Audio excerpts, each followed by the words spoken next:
আজি আমাৰ ঘৰত কিহৰ আয়োজন কৰা হৈছে আপোনালোকক দেখুৱাবলৈ ওলাইছোঁ। বানৰ বাবে আমাৰ ঘৰত কচুৰ আয়োজন কৰা হৈছে। আজি একো খাদ্য নোপোৱা হৈছে। ইয়াত কচু আয়োজন কৰা হৈছে। বানৰ বাবে বাহিৰত ওলাব নোৱাৰা হৈছে। হেল্ল' গাইছ, এইবোৰ চোৱা, কচু আনিছে। এই খুৰী দৈ বাচি আছে কচু।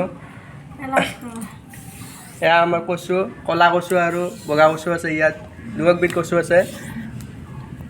এয়া চোৱা, কালি মাইৰে ক'লা কৈছে খাব পাৰিবি যা, সেই ভাটিবেলা কাটি দিছোঁ। ইয়াত দুবিধ কচু আছে। এইটো ক'লা হয় এইটো বগা আৰু এইটো বগা কচু আছে আমাৰ। মাইৰে যে বগা তেতিয়া কাটি ভাটিবেলা কলাটা ফুৰাই যায়। আৰু গাইছ, এয়া আমাৰ ঘৰত পানী হৈছে। এয়া আমাৰ ঘৰত পানী ওলাব নোৱাৰা হৈছে একদম।